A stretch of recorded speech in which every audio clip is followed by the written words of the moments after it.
Ada tiga pemain yang mengalami penyerangan secara beruntun. Yang pertama Akhyar Rashid, Faisal Halim, dan terbaru Syafiq Rahim.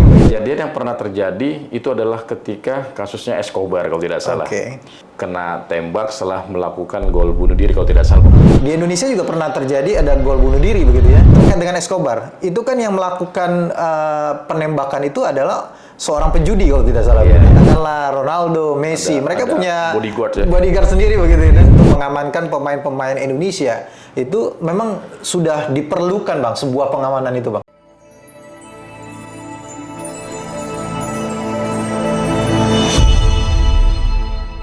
Assalamualaikum warahmatullahi wabarakatuh. Kembali lagi di YouTube channel Halo Pengacara. Apa kabarnya sahabat Halo Pengacara? Semoga dalam keadaan selalu sehat walafiat. Dan pada kesempatan kali ini kembali Halo Pengacara akan memberikan ulasan terkait dengan sepak bola. Mengulas sepak bola dari perspektif hukum.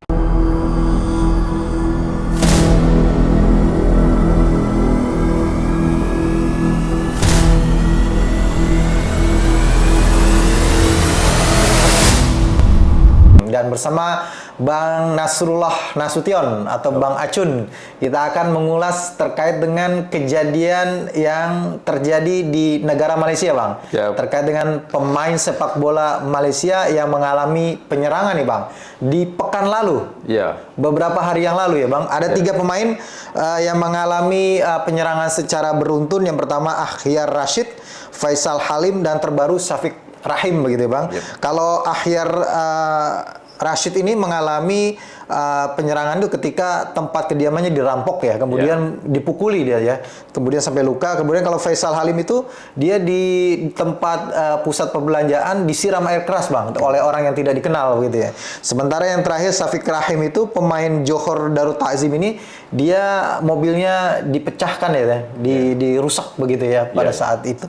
Nah, ini cukup menarik nih Bang. Kejadian yang menimpa pemain sepak bola olahraga gitu Bang. Nah, Bang Acun, kalau Abang melihat nih ya, ini kan sebenarnya bukan kejadian di Indonesia, tapi bisa jadi dan mungkin terjadi gitu ya, terjadi di pemain Indonesia. Ada korelasinya nggak sih Bang, kejadian kekerasan oleh seseorang terhadap pemain sepak bola, ataukah itu hanya murni sebagai sebuah tindak kejahatan begitu Bang? Iya, ini menarik Bang Heri ya, karena aktivitasnya sebagai pemain sepak bola, yang tentunya sepak bola ini adalah yang sangat ramai untuk ditonton oleh masyarakat. Tapi yang cukup harus menjadi batasan kita di sini adalah gini, menunggu hasil penyidikan dari kepolisian di Raja Malaysia. Karena bagaimanapun juga, kalau kita sampaikan ini ada kaitan dengan aktivitas sepak bolanya, dengan apa yang terjadi kekerasan terhadap mereka, terhadap tiga pemain ini gitu ya, itu terlalu dini atau terlalu prematur gitu ya. Tapi tindakan-tindakan seperti ini sangat disayangkan kalau itu memang berkaitan dengan sepak bola, ataupun juga mungkin kalau itu pun di luar sepak bola. Artinya tindak kekerasan apapun bentuknya itu sangat disayangkan. Dan itu yang pertama. Yang kedua, kalau dalam dunia sepak bola sebenarnya ada resiko memang sebagai seorang pemain ketika dia menjadi sebuah pemain atau dalam baik di klub maupun di tim nasional ya, suatu negara, itu pasti punya resiko-resiko tersendiri gitu ya. Tapi rasa-rasanya kalau di Indonesia itu saya rasa belum sampai sejauh itu, dan mudah-mudahan tidak. Karena di Indonesia ini tentunya kita melihat hal-hal seperti itu jauh dari dari suatu yang mungkin terjadi di Indonesia, walaupun tidak menutup kemungkinan itu. Artinya apa? Kita ingin menyampaikan kejadian yang pernah terjadi itu adalah ketika kasusnya Escobar kalau tidak salah. Pemain Kolombia kalau tidak salah ya. Dia nomor punggung 2 di Piala Dunia 94 itu kena tembak setelah melakukan gol bunuh diri kalau tidak salah, pemerintah seperti itu. Nah, itu kan memang kaitannya dengan tindakan seorang pemain di lapangan. Nah, kita publik harus bisa memahami bahwasannya ketika bermain di lapangan, karena dia nggak bisa individual, dia tentunya bermain secara tim. Ya, kalaupun ada kesalahan, ada mungkin dalam hal itu, karena situasi di lapangan sungguh sangat berbeda dengan apa yang dipahami oleh orang di luar lapangan, kan kira-kira begitu. Baik.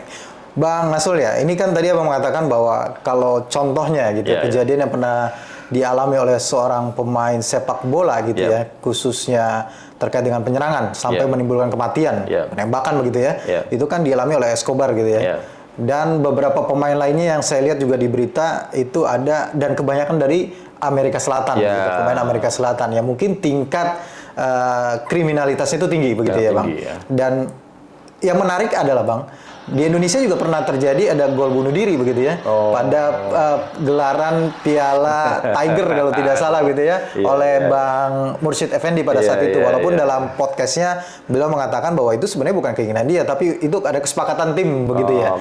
Nah, yang menarik lagi adalah bahwa terkait dengan Escobar, itu kan yang melakukan penembakan itu adalah seorang penjudi kalau tidak salah gitu ya. Artinya memang sepak bola itu tidak bisa dilepaskan dari bisnis unit bisnis yang di sekitarnya begitu ya, yang kemudian menjadi terkait dengan sepak bola. Nah, apakah memang di Indonesia itu belum sejauh itu, belum se ekstrim itu begitu Bang, bisnis judi gitu Bang? Kalau nggak cuma di Indonesia, mungkin di Asia ya, dulu sempat terjadi namanya sepak bola gajah, istilahnya ya, istilah sepak bola gajah.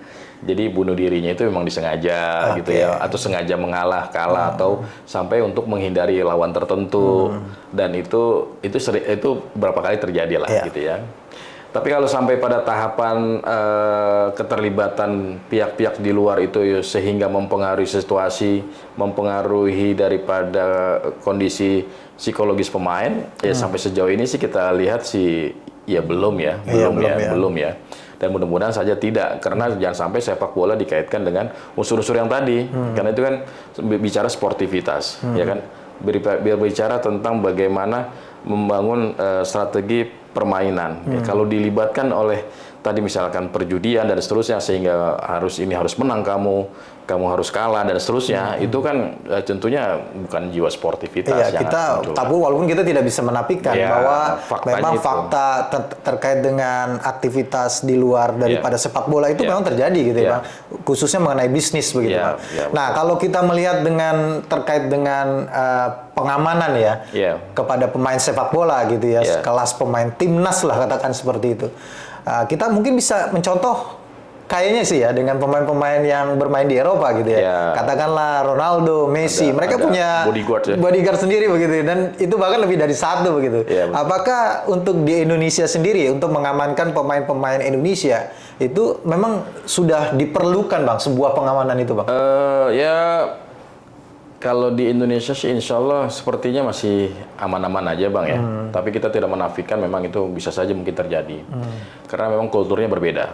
Kulturnya berbeda satu. Yang kedua juga kalaupun itu dibutuhkan memang dalam event-event tertentu saja. Ya, karena itu jangan sampai mengganggu konsentrasi pemain.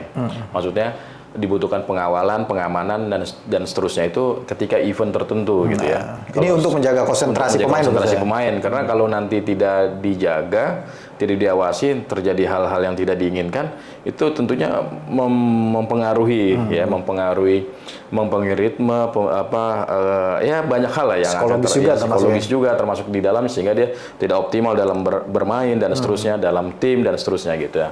Itu yang mungkin terjadi. Tapi kalau sampai pada tahapan setiap hari, ya itu pilihan masing-masing pemain tentunya, yang dia bisa tahu bagaimana kondisi masing-masing pemain ketika berada di ruang-ruang publik ya.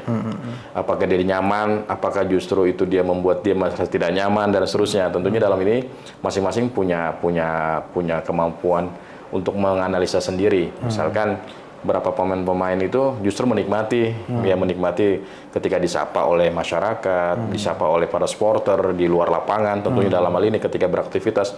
Ada juga yang mungkin merasa tidak nyaman karena setiap privasinya dia mau kesini selalu dikerumunin dan minta foto, minta tanda dan seterusnya.